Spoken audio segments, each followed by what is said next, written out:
be with you. And with your spirit. A proclamation from the Holy Gospel according to Mark. Glory to you, O Lord.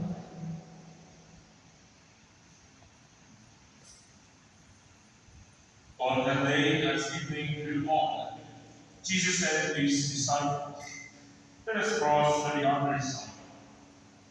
Leaving the crowd, they took Jesus with them in the boat, just as he was. And other boats were with him.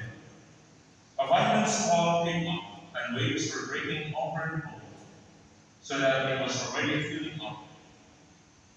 Jesus was in the stern, asleep on a post. They woke him and said to him, "Teacher, do you not care that we are perishing?" He woke up, rebuked the wind, and said to the sea, "Quiet, be still." The wind ceased, and there was great calm. Then he asked them, "Why are you terrified? Do you not yet have faith?" They were filled with great awe, and said to one another, "Who then is this whom even wind and sea obey?" And dear friends, the gospel of the Lord. Praise to you, Lord Jesus Christ.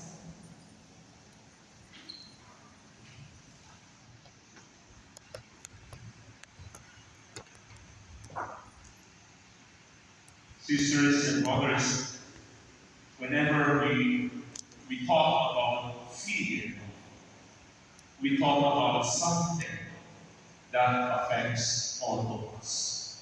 Please ask me why. It is because fear does not care any status in life. It excludes no one. And fear is also not something that cannot be rationalized with, because it is a natural and a powerful human emotion. The cause of fear can be anything from physical to psychological. Our response can also be anything from physical to psychological. Now, some people have a fear of insects, snakes, or even cats and dogs. Some have fears of the dark, of being alone. Some have fears of persons having a certain authority. Some also have fears of failures, have fears to commit mistakes, have fears of being laughed at, or being gossiped about, or fear, or public speaking, or of being on stage. Sisters and brothers, whatever it is, the fear is a real emotion. And it also makes us believe in a way that is not our usual and natural self. In our gospel today, Jesus tells his disciples, "Why are you terrified? Do you not yet have faith?" Jesus utters these words because he knows that we are afraid. We are terrified. But the question is, do we know what we are afraid of? Of course, we are afraid of many things as a human. Such as, we are afraid of the future, especially in the midst of this global crisis due to pandemic. We are afraid of losing our jobs, afraid of financial difficulties, afraid of serious sickness, or being infected by the virus. But when Jesus tells us not to be terrified, or afraid, there is one person that he has in his mind, and that is the evil one. Please ask me why. Ask me why.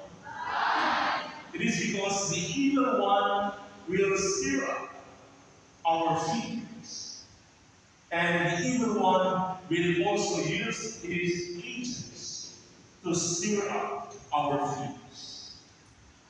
When we begin to feel, our faith gets shaken. We begin to act in an unloving way, and we lose the hope of anything good that can come out of that situation. And so Jesus tells us not to be terrified, not to be afraid of the evil and those who do evil. Can you please tell your friend, right friend, I am not afraid of the evil one.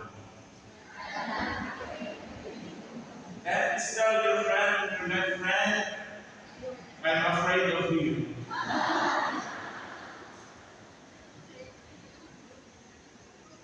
Sisters and brothers, Jesus tells us not to fear the worst case scenario, but to have faith in Him and to have hope for the best case scenario. Our gospel today is one of the stories of faith that is tested and shaken.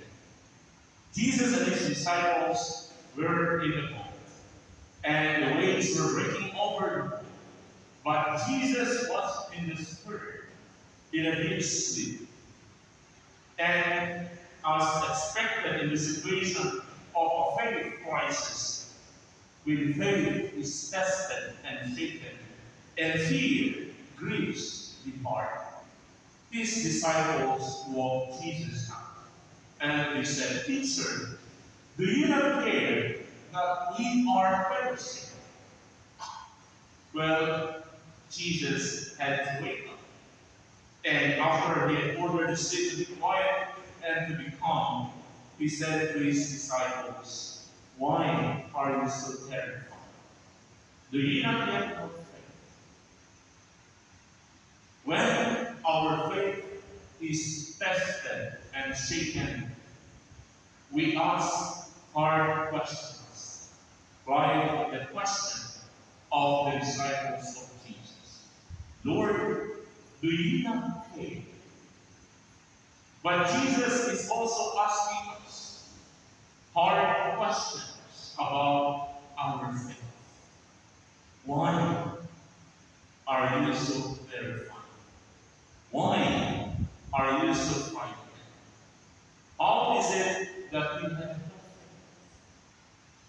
Jesus is telling us that we have been given the gift of faith.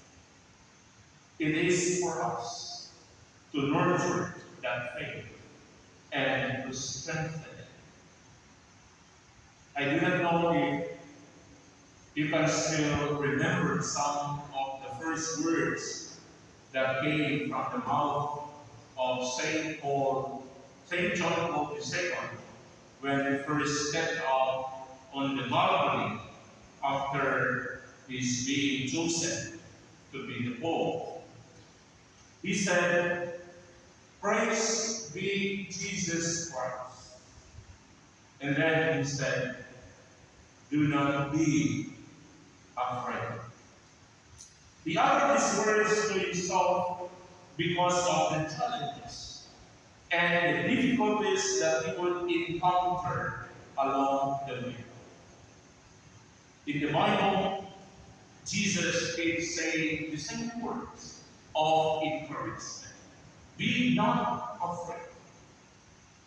Fear not, because His grace is quite sufficient to supplement our weak efforts and to make up for our feelings. As we also celebrate the Father's Day today, May all the fathers around the world hear and take to heart the words of Jesus. Do not be afraid. Or, as what the faithful today says, fear not, have faith in God. The fathers need such encouraging words, especially those who are facing difficulties, trials, and even failures. To all the fathers present here today, do not be afraid, because God is with you in the adventure of fatherhood. God wants you to keep your faith and trust in Him, so that you can also be a hand of strength and courage, especially to your wife and children. Sisters and brothers, God sees all our weaknesses, sees our failures, our fears. But if we trust in Him, His grace will supplement all that is lacking in our responsibility as parents.